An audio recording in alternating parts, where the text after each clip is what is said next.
Assalamualaikum. Welcome to Alpine Academy. Chemistry for class 9th and metrics in textbook board Jamshoro. Chapter number 7 Solutions and Suspensions Part 1. Part 1 के अंदर जो हम topics discuss करेंगे वो है solution, types of solutions, factors affecting solubility which are temperature, pressure and nature of solutes and solvent. Part 2, 3 और 4 आप हमारी नेक्स्ट वीडियोस में देखेंगे. Solutions. सॉल्यूशंस बेसिकली मिक्सचर होता है एक जैसे कंपोनेंट्स का, यानी कि लिक्विड और लिक्विड का मिक्सचर, सॉलिड और सॉलिड का मिक्सचर, या कोई ऐसा मिक्सचर जिसके अंदर हम दोनों सोल्यूट और सॉल्वेंट को सेपरेट ना कर सकें. सॉल्यूशन के अंदर बेसिक दो कंपोनेंट्स होते हैं, सोल्यूट और सॉल्वेंट. सोल्यूट जो होता है वो कम क्वांटिटी के अंदर होता है और जो सॉल्वेंट होता है वो ज्यादा क्वांटिटी के अंदर होता है. सोल्यूट बेसिकली वो सब्सटेंस होता है जिसे हम सॉल्वेंट के अंदर डिसॉल्व करते हैं. अब हम नेक्स्ट स्लाइड में सॉल्यूशंस की टाइप्स को डिस्कस करेंगे. Types of solution. जैसे कि हम सब जानते हैं मैटर की तीन स्टेट्स हैं. जिस तरह से तीन स्टेट्स हैं उसी तरह से सॉल्यूशंस की भी डिफरेंट टाइप होंगी जब ये तीनों स्टेट्स एक दूसरे के साथ इंटरमिक्स होंगी. यानी कि जब गैस लिक्विड के साथ और सॉलिड के साथ और गैस के साथ सेपरेटली मिक्स होगी, फिर जब लिक्विड गैस लिक्विड और सॉलिड के साथ मिक्स होंगे, इसी तरह से जब सॉलिड गैस लिक्विड और सॉलिड के साथ मिक्स होगी तो डिफरेंट टाइप्स ऑफ सॉल्यूशंस बनेंगे. सबसे पहले हम गैस पर आ जाते हैं कि जब गैस जो है वो गैस के साथ मिक्स होगी तो किस तरह का सॉल्यूशन बनेगा. जैसे कि हमारे पास एग्जांपल्स भी हैं यहाँ पर लिखी हुई. एग्जांपल्स पर हम आते हैं कि जब गैस के साथ मिक्स होगी तो कैसे सॉल्यूशन बनेगा. जिस तरह से हम जब सब जानते हैं नाइट्रोजन गैस, ऑक्सीजन गैस और बाकी तमाम गैसेस एयर के अंदर मिक्सड होती हैं. तो नाइट्रोजन 78% होती है, ऑक्सीजन 21% होती है, बाकी की तमाम गैसेस 1% होती हैं. तो ये जब तीनों गैसेस मिलती हैं और एयर को फॉर्म करती हैं तो ये होता है मिक्सचर गैस का. उसके बाद हम गैस लिक्विड पे आ जाते हैं. गैस और लिक्विड जब कंबाइन होते हैं तो किस तरह का सॉल्यूशन बनता है. जब गैस और लिक्विड कंबाइन होते हैं तो डिफरेंट टाइप के सॉल्यूशन बनते हैं. इनकी एक एग्जांपल कार्बोनेटेड सॉफ्ट ड्रिंक्स है, जिस तरह से कोका कोला, बबल अप वगैरह. इनके अंदर जब हम इनका ढक्कन हटाते हैं तो एयर बाहर आती है, कुछ गैस बाहर आती है जिसे हम कहते हैं कार्बन डाइऑक्साइड रिलीज हो रही है. तो वो जो कार्बन डाइऑक्साइड होती है उन गैसेस के अंदर वो प्रेशर की वजह से हेल्ड होती है गैसेस के उस लिक्विड के अंदर. जब गैस लिक्विड के अंदर मिक्स्ड होती है तो उसे हमें प्रेशर देना पड़ता है उसे इसके अंदर डिसॉल्व करने के लिए, यानी कि गैस को लिक्विड के अंदर डिसॉल्व करने के लिए हमें प्रेशर देना पड़ेगा. और जब हम सॉफ्ट ड्रिंक के ऊपर से ढक्कन हटा देंगे, लिड को रिमूव कर देंगे, तो जो गैस का जो प्रेशर है वो हट जाएगा और गैस रिलीज हो जाएगी. इसके अलावा NH गैस को जब हम वाटर में डिसॉल्व करते हैं वो भी गैस लिक्विड सॉल्यूशन में काउंट होती है, और जब एयर को हम वाटर के अंदर डिसॉल्व करते हैं वो भी गैस लिक्विड सॉल्यूशन में काउंट की जाती है. नेक्स्ट हम आ जाते हैं गैस सॉलिड सॉल्यूशन पर कि गैस जब सॉलिड के साथ कंबाइन होती है तो किस टाइप के सॉल्यूशंस बनते हैं.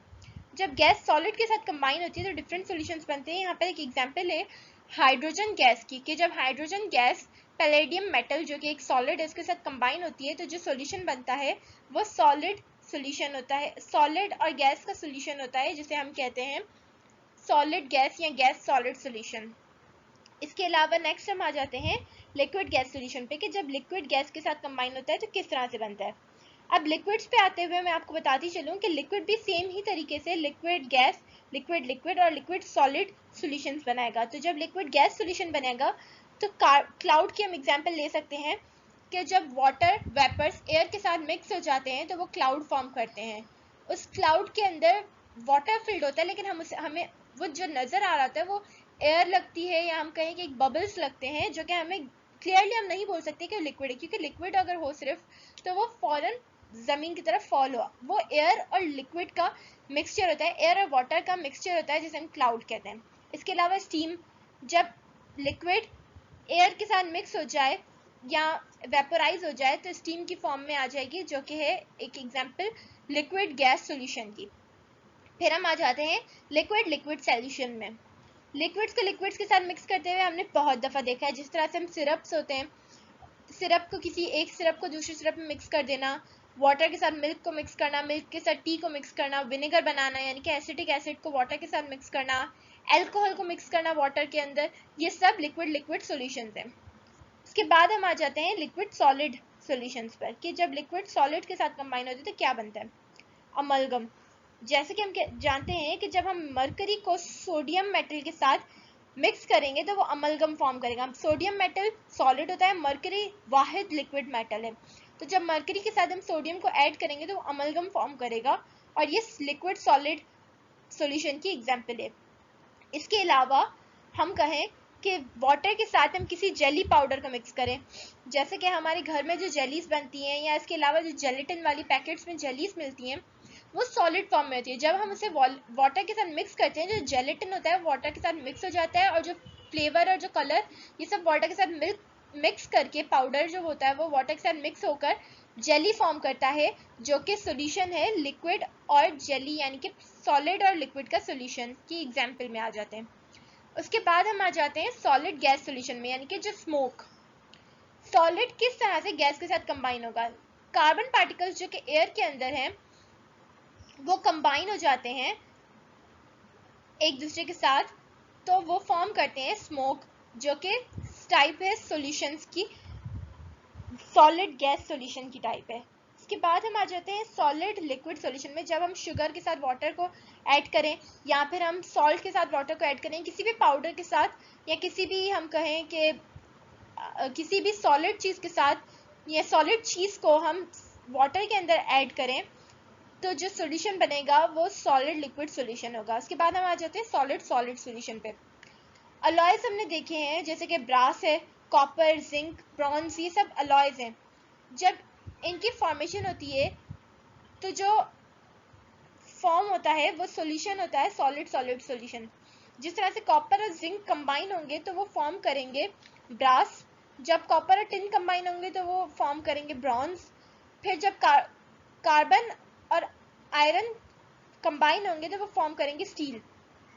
इसके अलावा ग्लास, ये सारी सॉलिड सॉलिड सॉल्यूशन की एग्जांपल्स हैं। फैक्टर्स अफेक्टिंग सोल्यूबिलिटी, यहाँ पर 3 मेजर फैक्टर्स हैं, बल्कि 4 मेजर फैक्टर्स हैं जो कि सोल्यूबिलिटी पर इफेक्ट करते हैं। जो पहला है वो है टेम्परेचर। टेम्परेचर किस तरह से सोल्यूबिलिटी पर इफेक्ट करता है वो हम नेक्स्ट स्लाइड्स में पढ़ेंगे, अपने अगले टॉपिक्स में पढ़ेंगे। फिलहाल हम इनके नाम देख लेते हैं कि टेम्परेचर जो है वो सोल्यूबिलिटी पे इफेक्ट करता है, प्रेशर सोल्यूबिलिटी पे इफेक्ट करता है, और नेचर ऑफ सोल्यूट और नेचर ऑफ सॉल्वेंट सोल्यूबिलिटी पे इफेक्ट करते हैं। किस तरह से इफेक्ट करते हैं वो हम आगे टॉपिक में पढ़ेंगे। अब हम आ जाते हैं टेम्परेचर पर। टेम्परेचर किस तरह से सोल्यूबिलिटी पे इफेक्ट करता है? सॉलिड्स जो कि लिक्विड्स के अंदर डिसॉल्व हैं या सॉलिड्स के लिक्विड्स में सोल्यूबिलिटी, या इसके अलावा जो सॉलिड्स और लिक्विड्स का जो सॉल्यूशन होता है, एक मिक्सेबल लिक्विड्स का जो सॉल्यूशन होता है, इसके अंदर सोल्यूबिलिटी इंक्रीज होती है अगर हम टेम्परेचर को इंक्रीज करें। जैसे कि सोल्यूबिलिटी शुगर की वाटर के अंदर है 0 डिग्री सेंटीग्रेड, या फिर 176 ग्राम पर 100 मिलीलीटर वाटर के अंदर जो शुगर की जो सोल्यूबिलिटी है वो होगी 0 डिग्री सेंटीग्रेड, जबकि 100 डिग्री सेंटीग्रेड सोल्यूबिलिटी होगी शुगर की वाटर के अंदर अगर हम 487 ग्राम शुगर लें और 100 मिलीलीटर वाटर लें, तो जो शुगर की सोल्यूबिलिटी होगी वो होगी 100 डिग्री सेंटीग्रेड। लेकिन सोल्यूबिलिटी गैसेस की लिक्विड्स के अंदर डिक्रीज होती है जब हम टेम्परेचर को इंक्रीज करते हैं, यानी कि जो टेम्परेचर है वो सॉलिड्स इनटू लिक्विड के अगर हम इंक्रीज इन टेम्परेचर करें तो सोल्यूबिलिटी भी इंक्रीज होगी, और अगर लिक्विड्स या गैसेस इन लिक्विड्स करें तो जो सोल्यूबिलिटी है और टेम्परेचर है वो इन्वर्सली प्रोपोर्शनल होंगे, यानी कि टेम्परेचर को हम इंक्रीज करेंगे तो सोल्यूबिलिटी डिक्रीज हो जाएगी गैसेस के अंदर अगर गैसेस लिक्विड्स में डिसॉल्व्ड है। इसके अलावा इसी वजह से हम कहते हैं कि जो ग्लास ऑफ कोल्ड वाटर है या जो उसके ऊपर जो वार्म बबल्स आ जाते हैं, वो बबल्स जो होते हैं वो एयर जब वाटर के साथ कोलाइड होती है या ग्लास के अंदर जो ठंडा पानी होता है उसके साथ जब एयर का कॉन्ट्रास्ट होता है तो टेम्परेचर डिक्रीज हो जाता है और सॉल्युबिलिटी इंक्रीज हो जाती है, और अगर टेम्परेचर इंक्रीज हो जाएगा तो सॉल्युबिलिटी डिक्रीज हो जाएगी। प्रेशर एंड सॉल्युबिलिटी, यानी कि प्रेशर किस तरह से सॉल्युबिलिटी को इफेक्ट करता है।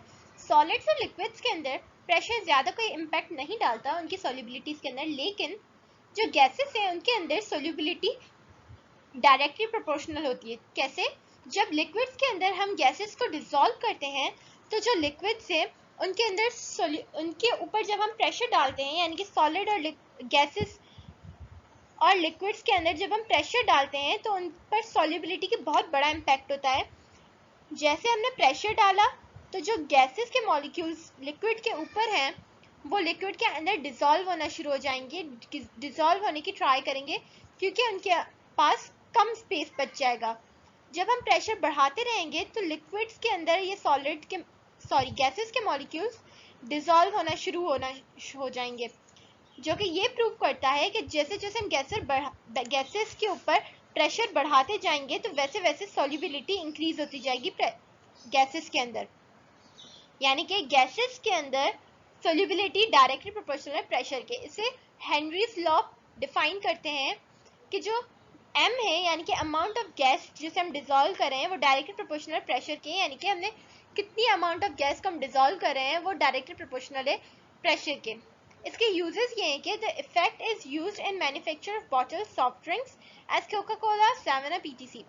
यानी कि जब हम कोका कोला 7up वगैरह बनाते हैं, कंपनीज में मैन्युफैक्चर होती हैं, तो जैसे मैंने आपको पहले भी बताया था कि जो बॉटल्स के ऊपर जो लिड होता है वो लिड बेसिकली काम करता है कार्बोनेटेड सॉफ्ट ड्रिंक्स को प्रेशराइज करने में, यानी कि उसके ऊपर प्रेशर रहेगा तो ही सॉफ्ट ड्रिंक्स के अंदर गैसेस का अमाउंट डिसॉल्व रहेगा। जैसे हम लिड को हटा देते हैं तो प्रेशर हट जाता है और सॉफ्ट ड्रिंक्स अपनी गैस को रिलीज होने दे देती हैं। ये बॉटल्स जिनके अंदर कार्बन मोनोऑक्साइड होता है उसके ऊपर प्रेशर स्लाइड अगर हम देंगे वो कम से कम प्रेशर 1 atm होता है, यानी कि ज़्यादा से ज़्यादा हम उसको 1 atm प्रेशर दे सकते हैं, इससे ज़्यादा हम प्रेशर नहीं देते हैं सॉफ्ट ड्रिंक्स के ऊपर। जब बॉटल को हम ओपन करते हैं तो प्रेशर डिक्रीज हो जाता है और सॉल्युबिलिटी कार्बन मोनोऑक्साइड की वो भी डिक्रीज हो जाती है। इसी वजह से कार्बन मोनोऑक्साइड के बबल्स बन जाते हैं और वो सोल्यूशन से कार्बन मोनोऑक्साइड बाहर आ जाती है। Nature of solute and solvent. किस तरह से सोल्यूट और सॉल्वेंट की नेचर डिपेंड करती है सोल्यूबिलिटी पर। सॉल्यूट और सॉल्वेंट दोनों की नेचर पोलर भी हो सकती है, जैसे कि अल्कोहल है, हाइड्रोजन है, ऑक्सीजन है, या हम कहें वाटर है, अल्कोहल है, तो पोलर नेचर भी हो सकती है। इसके अलावा नॉन पोलर नेचर भी हो सकती है, जैसे कि बेंजीन, कार्बन टेट्राक्लोराइड। लिक्विड्स या सॉलिड्स के अंदर जो सोल्यूट और सॉल्वेंट सॉल्यूशंस के अंदर सोल्यूट और सॉल्वेंट की किस तरह से सोल्युबिलिटी पे इम्पैक्ट डालते हैं, तो जो पोलर और आयनिक सोल्यूट्स होते हैं वो इजीली डिसॉल्व हो जाते हैं इन नॉन पोलर सॉल्वेंट्स के अंदर। यानी कि अगर सॉल्वेंट्स नॉन पोलर हैं तो उनके अंदर पोलर और आयनिक सोल्यूट्स इजीली डिसॉल्व हो जाएंगे, जबकि अगर नॉन पोलर सोल्यूट है तो नॉन पोलर सॉल्वेंट्स उसके अंदर इजीली डिसॉल्व हो जाएंगे। यानी कि नॉन पोलर के अंदर इजीली डिसॉल्व हो जाएगा और पोलर और या फिर आयनिक जो सोल्यूट्स हैं वो इजीली पोलर के अंदर डिसॉल्व हो जाएंगे, जो कि ये बात प्रूव करती है कि जो डिसॉल्व हो जाते हैं लाइक एक दूसरे के अंदर और जो लाइक है वो एक दूसरे के अंदर डिसॉल्व हो जाते हैं और लाइक और डिसलाइक एक दूसरे के अंदर डिसॉल्व नहीं हो सकते। जिसके एग्जांपल है कॉमन सॉल्ट, जो कि एक आयनिक कंपाउंड है, वो इजीली पोलर सॉल्वेंट यानी कि वाटर के अंदर डिसॉल्व हो जाता है, जबकि इनसोल्युबल होता है नॉन पोलर सॉल्वेंट्स जैसे कि बेंजीन या पेट्रोल। यानी कि पेट्रोल के अंदर जब हम सोडियम क्लोराइड को ऐड करेंगे तो वो उसके अंदर डिसॉल्व नहीं होगी, वो सॉलिड फॉर्म में ही रह जाएगी। Thank you for watching our video. If you have any queries or questions, you can ask us on our email or on our contact number below. You can also contact us on our Facebook. Please do like, share and comment our video. Your opinions are very valuable in the comment section below. Don't forget to subscribe our channel.